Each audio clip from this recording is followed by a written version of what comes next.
Thrift by Samuel Smiles. Living Beyond the Means, Part 2.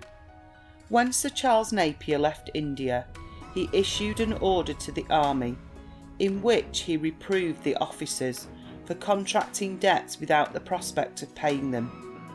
The Commander-in-Chief found that he was subject to constant complaints against officers for non-payment of debts, and in some cases he found that the ruin of deserving and industrious tradesmen had been consequent on that cause. This growing vice he severely reprimanded, as being derogatory to the character of the gentleman, as a degrading thing, as entitling those who practised it to group with the infamous, with those who are cheats and whose society is contamination. He strongly urged them to stick to their duties, to reprobate extravagance and expense of all sorts, and to practise rigid economy. For to drink unpaid for champagne and unpaid for beer, and to ride unpaid for horses, is to be a cheat and not a gentleman. The extravagance of these young gentlemen in India is in too many respects but a counterpart of the extravagance of our young gentlemen at home. The revelations of extravagances at Oxford and Cambridge point to the school in which they have learnt their manners. Many worthy parents have been ruined by the sons whom they had sent thither to be made scholars of, but who have learnt only to be gentlemen, in the popular acceptation of the word. To be a gentleman nowadays is to be a gambler, a horse racer, a card player, a dancer, a hunter, a roue, or all combined. The gentleman lives fast, spends fast, drinks fast, dies fast. The old style of gentleman has degenerated into a gent and a fast man. Gentleman has become disreputable, and when it is now employed, it oftener signifies an idle spendthrift than an accomplished, virtuous, laborious man. Young men are growing quite shameless about being in debt, and the immorality extends throughout society. Tastes are becoming more extravagant and luxurious, without the corresponding increase of means to enable them to be gratified. But they are gratified nevertheless, and debts are incurred which afterwards weigh like a millstone round the neck. Extravagant habits once formed and fostered are very difficult to give up. The existing recklessness of running into debt, without the prospect, often without even the intention, of paying the debt, saps the public morals, and spreads misery through the middle and upper classes of society. The tone of morality has sunk, and it will be long before it is fairly recovered again. In the meantime, those who can ought to set their faces against all expenditure where there are not sufficient means to justify it. The safest plan is to run up no bills and never to get into debt. And the next is, if one does get into debt, to get out of it again as quickly as possible. A man in debt is not his own master. He is at the mercy of the tradesmen he employs. He is the butt of lawyers, the byword of creditors, the scandal of neighbours. He is a slave in his own house. His moral character becomes degraded and defiled, and even his own household and family regard him with pity akin to contempt. Montaigne says, "I always feel a pleasure in paying my debts, because I discharge my shoulders of a wearisome load and of an image of slavery." Johnson might well call economy the mother of liberty. No man can be free who is in debt. The inevitable effect of debt is not only to injure personal independence, but in the long run to inflict moral degradation. The debtor is exposed to constant humiliations. Men of honourable principles must be disgusted by borrowing money from persons to whom they cannot pay it back, disgusted with drinking wine, wearing clothes, and keeping up appearances with other people's money. The Earl of Dorset, like many other young nobles, became involved in debt, and borrowed money upon his property. He was cured of his prodigality by the impertinence of a city alderman, who haunted his antechamber for the purpose of dunning him for his debt. From that day the Earl determined to economise, to keep entirely out of everybody's debt, and he kept his word. Let every man have the fortitude to look his affairs in the face, to keep an account of his items of income and debts, no matter how long or black the list may be. He must know how he stands from day to day, to be able to look the world fairly in the face. Let him also inform his wife, if he has one, how he stands with the world. If his wife be a prudent woman, she will help him to economise his expenditure, and enable him to live honourably and honestly. No good wife will ever consent to wear clothes and give dinners that belong not to her, but to her shopkeeper. The knowledge of arithmetic is absolutely necessary to those who would live within their means. Women are especially ignorant of arithmetic. They are scarcely taught the simplest elements, for female teachers think the information useless.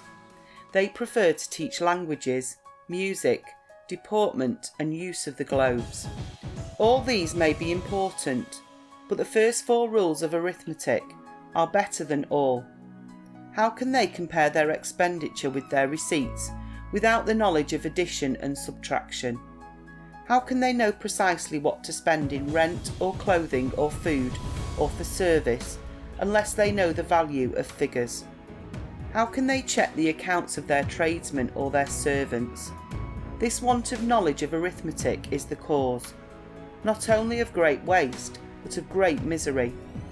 Many a family of good position have fallen into destitution merely because of their ignorance of this branch of knowledge. Young people often rush into marriage without reflection. A young man meets a pretty face in a ballroom, likes it, dances with it, flirts with it, and goes home to dream about it. At length he falls in love with it, courts it, marries it, and then he takes the pretty face home and begins to know something more about it. All has as yet been very jolly. The face has hitherto been charming, graceful, artless and beautiful. It has now to enter upon another sphere of life. It has to be seen much closer. It has to be seen daily, and it has to begin housekeeping. Most newly married people require some time to settle quietly down together. Even those whose married life has been the happiest arrive at peace and repose through a period of little struggles and bewilderments. The husband does not all at once find his place, nor the wife hers. One of the very happiest women we know has told us that the first year of her married life was the most uncomfortable of all. She had so much to learn, was so fearful of doing wrong, and had not yet found her proper position. But feeling their way, kind and loving natures will have no difficulty in at last settling down comfortably and peacefully together. It was not so with the supposed young man and his pretty face. Both entered upon their new life without thinking, or perhaps with exaggerated expectations of its unalloyed happiness. They could not make allowances for lovers subsiding into husband and wife, nor were they prepared for the little ruffles and frettings of individual temper, and both felt disappointed. There was a relaxation of the little attentions which are so novel and charming to lovers. Then the pretty face, when neglected, found relief in tears. There is nothing of which men tire sooner, especially when the tears are about trifles. Tears do not in such cases cause sympathy, but breed repulsion. They occasion sourness, both on the one side and the other. Tears are dangerous weapons to play with. Were women to try kindness and cheerfulness instead, how infinitely happier would they be? Many are the lives that are made miserable by an indulgence in fretting and carking, until the character is indelibly stamped, and the rational enjoyment of life becomes next to a moral impossibility. Mental qualities are certainly admirable gifts in domestic life, but though they may dazzle and delight, They will not excite love and affection to anything like the same extent as a warm and happy heart. They do not wear half so well, and do not please half so much, and yet how little pains are taken to cultivate the beautiful quality of good temper and happy disposition. And how often is life, which otherwise might have been blessed, embittered and soured by the encouragement of peevish and fretful habits, so totally destructive of everything like social and domestic comfort. How often have we seen both men and women set themselves round about as if with bristles, so that no one dared to approach them without the fear of being pricked. For want of a little occasional command over one's temper, an amount of misery is occasioned in society which is positively frightful. Thus is enjoyment turned into bitterness, and life becomes like a journey barefooted amongst prickles and thorns and briars. In the instance we have cited, the pretty face soon became forgotten, but as the young man had merely bargained for the face, as it was that to which he had paid his attentions, that which he had vowed to love, honour and protect, when it ceased to be pretty, he began to find out that he had made a mistake. And if the home be not made attractive, if the newly married man finds that it is only an indifferent boarding house, he will gradually absent himself from it. He will stay out in the evenings and console himself with cigars, cards, politics, the theatre, the drinking club, and the poor pretty face will then become more and more disconsolate, hopeless and miserable. Perhaps children grow up, but neither husband nor wife know much about training them or keeping them healthy. They are regarded as toys when babies, dolls when boys and girls, drudges when young men and women. There is scarcely a quiet, happy, hearty hour spent during the life of such a luckless couple. Where there is no comfort at home, there is only a succession of petty miseries to endure. Where there is no cheerfulness, no disposition to accommodate, to oblige, to sympathise with one another, affection gradually subsides on both sides. It is said that when poverty comes in at the door, love flies out at the window. But it is not from poor men's houses only that love flies. It flies quite as often from the homes of the rich, where there is a want of loving and cheerful hearts. This little home might have been snug enough, with no appearance of want about it, rooms well furnished, cleanliness pervading it, the table well supplied, the fire burning bright and yet without cheerfulness. There wanted the happy faces, radiant with contentment and good humour. Physical comfort, after all, forms but a small part of the blessings of a happy home. As in all other concerns of life, it is the moral state which determines the weal or woe of the human condition. Most young men think very little of what has to follow courtship and marriage. They think little of the seriousness of the step.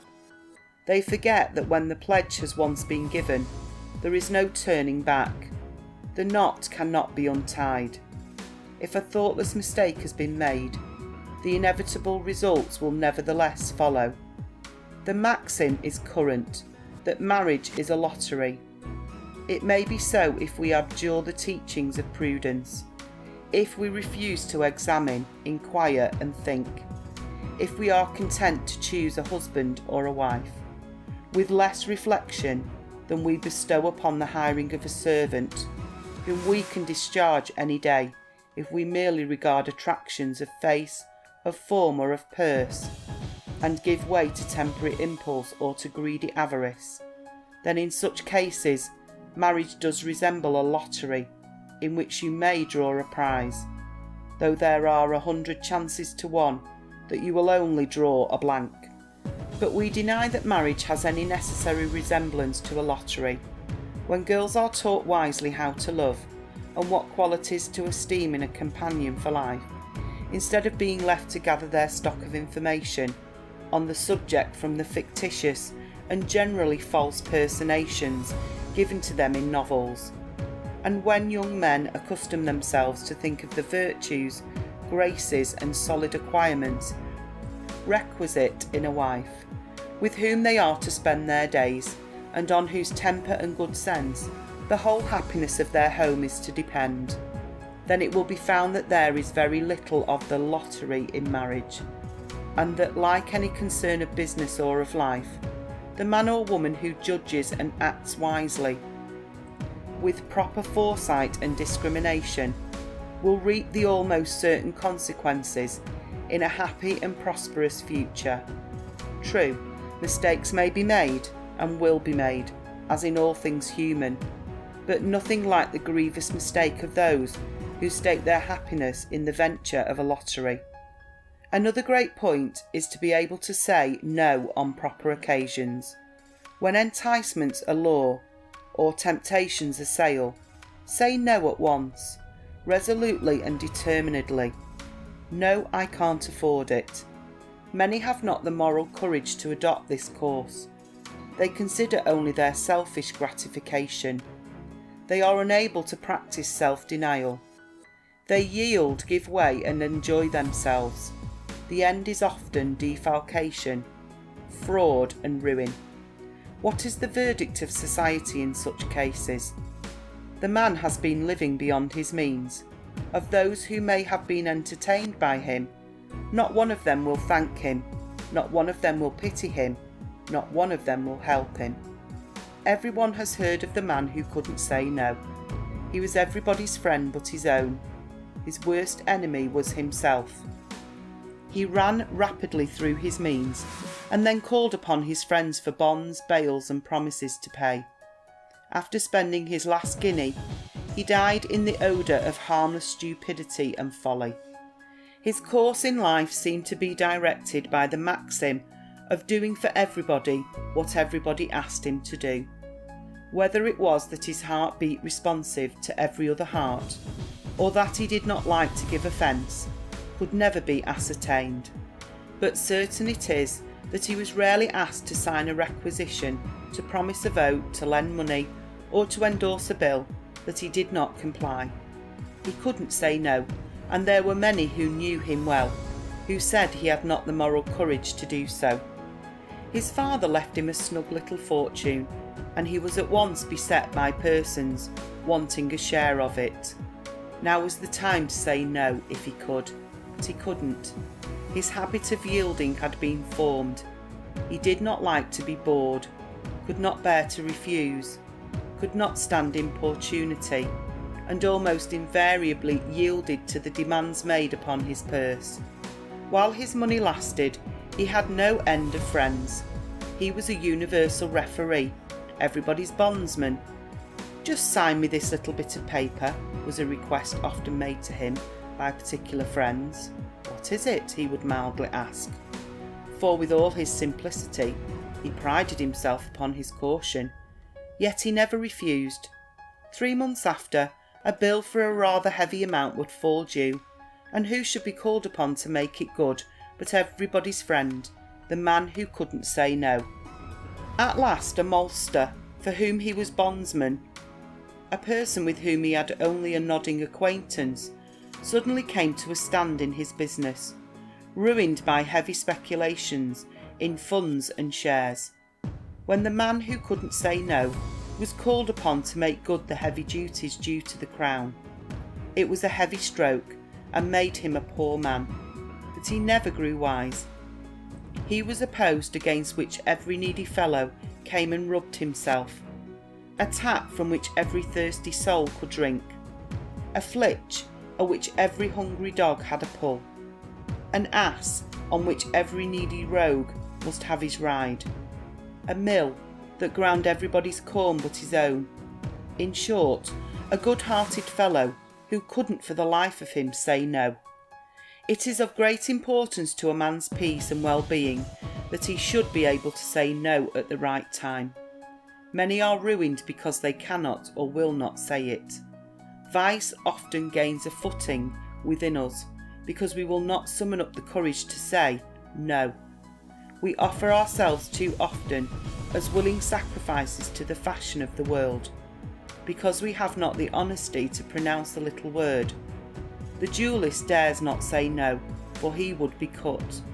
The beauty hesitates to say it when a rich blockhead offers her his hand, because she has set her ambition on an establishment. The courtier will not say it, for he must smile and promise to all. When pleasure tempts with its seductions, have the courage to say no at once. The little monitor within will approve the decision, and virtue will become stronger by the act. When dissipation invites and offers its secret pleasures, boldly say no. If you do not, if you acquiesce and succumb, virtue will have gone from you, and your self-reliance will have received a fatal shock. The first time may require an effort, but strength will grow with use. It is the only way of meeting temptations to idleness, to self-indulgence, to folly, to bad custom, to meet it at once with an indignant no. There is indeed great virtue in a no when pronounced at the right time. A man may live beyond his means until he has nothing left. He may die in debt, and yet society does not quit its hold of him until he is laid in his grave. He must be buried as society is buried. He must have a fashionable funeral. He must to the last bear witness to the power of Mrs. Grundy. It is to please her that the funeral cloaks, hat bands, scarves, mourning coaches, gilded hearses, and processions of mutes are hired. And yet how worthless and extravagant is the mummery of the undertaker's grief, and the feigned woe of the mutes, solis, and plume bearers who are paid for their day's parade. It is not so much among the wealthy upper classes that the misuse of this useless and expensive mummery are felt, as amongst the middle and working classes. An expensive funeral is held to be respectable. Middle class people who are struggling for front places in society make an effort to rise into the region of mutes and nodding plumes, and like their betters, they are victimised by the undertakers. These fix the fashion for the rest. We must do as others do, and most people submit to pay the tax.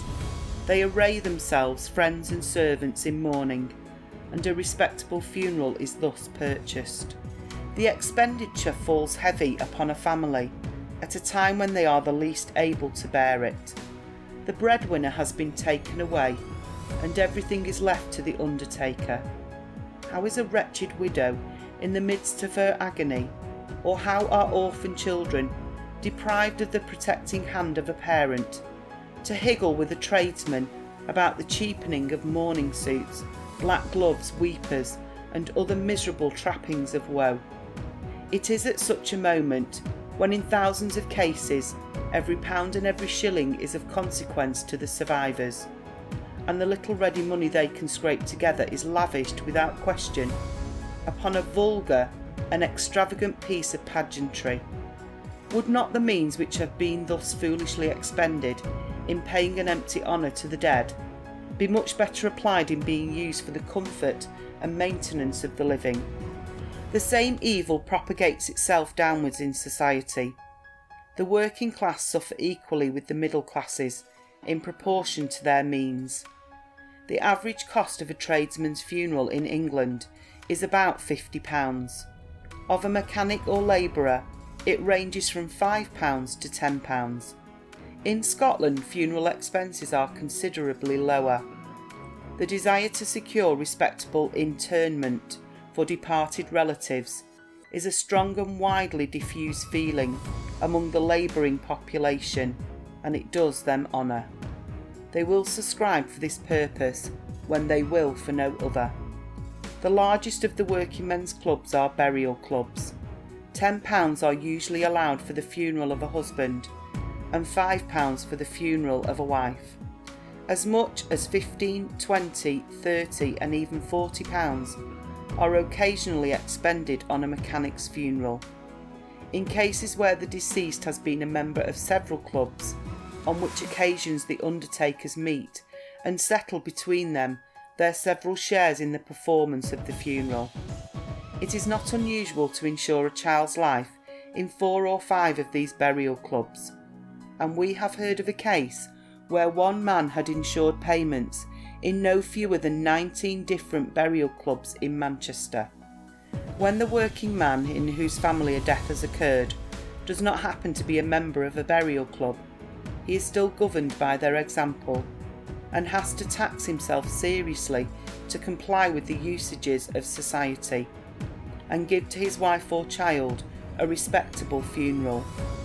Where it is the father of the family himself who has died, the case is still harder.